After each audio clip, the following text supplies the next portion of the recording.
Today is an exciting day for me. The entire week has been. Named for the four visionaries who conceived of and helped build the National Purple Heart Hall of Honor, the Genesis Legacy Medal is awarded annually to a prominent Purple Heart recipient and a non-Purple Heart recipient or civilian who has exhibited exemplary service to our nation or our wounded vet community.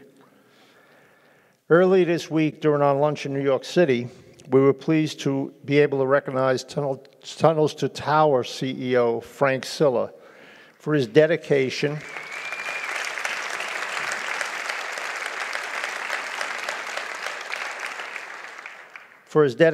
to our veterans community and the families of those who have fallen in service to our great nation. Tonight, it's my tremendous honor to recognize United States Marine Corps Staff Sergeant Johnny Jones as this year's Purple Heart recipient of the Genesis Medal. He has become a truly powerful voice for our veterans and an inspiration for many of us who bear the scars of war. Sir, would you please step forward?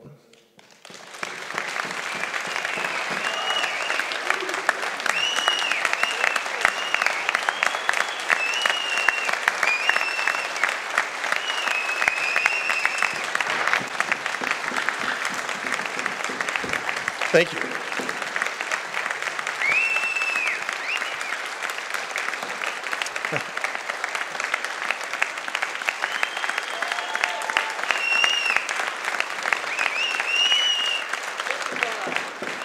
All right. They told me I had about 5 minutes, but I'm from Georgia, so it takes me 5 minutes to say, hey, y'all, how's it going? Yeah. I was going to get an interpreter up here to help interpret all the things I said into how you all speak, but that might take even longer. Hey, you know, this award is quite an honor. Number one, it's huge, and it's kind of heavy, so I probably won't talk as long because it's about to wear me out holding it. But it means little without the service and sacrifice of the men and women that we serve with who are killed in action. And that's where my that's where my heart is. That's where my dedication to continuing to serve is. And so for our Gold Star mothers in the audience, again, thank you very much. And for the families of those in the audience who have lost someone in service or lost someone after service, we do everything we do in their memory and in their honor. And so I just want to take a minute to point that out. The men and women standing or sitting behind me have done everything I've done and earned everything I've earned. And I honor them in wearing this tonight, too. I've almost lost my voice, so you have to excuse me there. I'm going to take more than 5 minutes. I'll go ahead and tell you that. So, a couple things. My dad was a brick and block mason. I tell people I joined the Marine Corps to get away from hard work because he worked me really hard, especially in July in Georgia. And I always noticed my dad didn't wear gloves.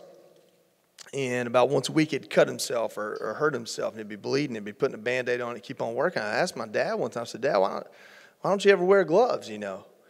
And he pointed at the house that we were laying the foundation on. He said, see that foundation, son? I said, yeah. He said, well, some family's going to build their house there, and that's where they're going to raise their kids. That's where they're going to plant their flag in this ground, and that's going to be theirs. And if I have to bleed to make that happen, if I have to be able to feel the brick and block underneath my hands to make sure they're straight and square, I want to know that whatever house is built on this foundation stands for as long as they need it to. And I believe people that bleed for something believe in something. And the men and women sitting behind me have bled for this country. And they believe in this country. And for those of you out there who have not had that great honor, it's your responsibility to take that same amount of passion and love in this country and to work for it and build it. I work with the Fox News channel, and it's political.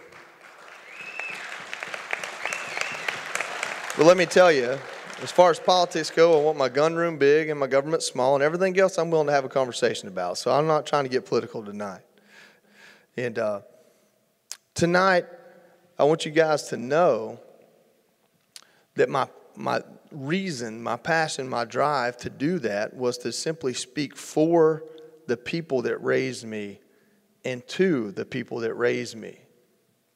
I don't go on television to use $10 words and try to outdo the person that went on before me. There's plenty of people that do that, and they do it a hell of a lot better than I do. So tonight, I'm speaking for the people behind me and in this audience, and to the people behind me and in this audience. You all spent your day today coming here to honor these folks. That's a big deal to me. I consider everyone who has paid their service in this country in flesh and blood, who's been injured in combat, to have 3 core principles inherent in them. And that's humility, fortitude, and resilience. Because when something hurts you, when it cuts your flesh, you're humbled. When you're blown up, you're humbled, shot. When your brain is injured in a way that affects the way you talk, you're humbled. But it takes nothing less than fortitude to recover and go through the grueling days and nights, to sit there and look at what used to be there and isn't anymore and say, I'm going to keep going anyway. You have to have fortitude to get through it. And those 2 things they're inherent for you. But resilience, that's the ace in the hole.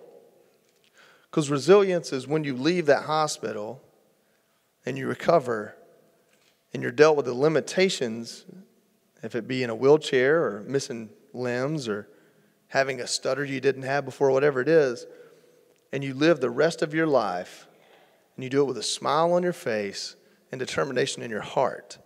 That's resilience. Humility comes to you at the low times. Fortitude comes to you at the high times.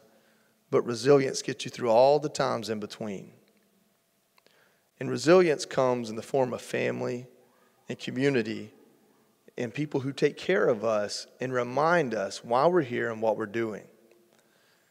On the way over here, I was speaking with a young man, and we were talking about it, and he kind of mentioned that losing my legs and continuing on was an inspiring thing.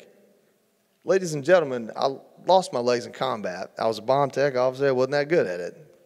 Thankfully, I'm a lot better at talking for a living.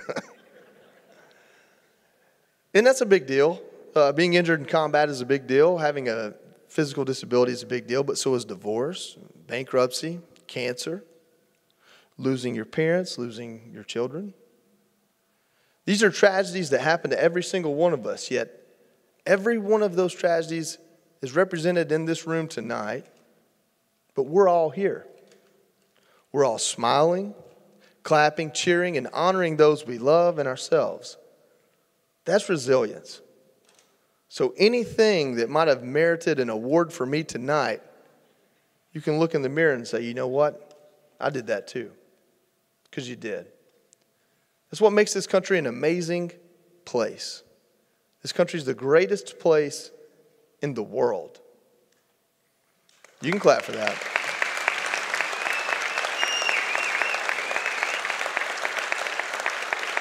But please understand, we're not the greatest place in the world because of how we govern ourselves. That might be the opposite. We're not the greatest place in the world because of the strength of our military, and we're not the greatest place in the world because of the size of our economy. We're the greatest place in the world because this is the one place in the world that we all come from somewhere different. We all talk a little different. We eat different foods. We pray to different gods or different versions of God. We vote for different people. We might even look different. We live on different sides of the town. But when we see someone fall down, it's inherent in our soul to pick them up, dust them off, and say, let's try that again. We help one another. We love one another. We care about one another. And you can look across this entire country at towns built in places like 29 Palms, California, that should not have a town, but we built it anyway. We come together and we do things that look insurmountable, and we learn those things are absolutely doable when someone has our back and we have the opportunity to have someone else's back. Tonight, you all have our back because we were honored to have your back on the battlefield. So thank you all so much. I'm honored to wear this. I wear it with pride and humility, fortitude, and resilience. I love you all. God bless you all, and God bless the United States of America. Thank you.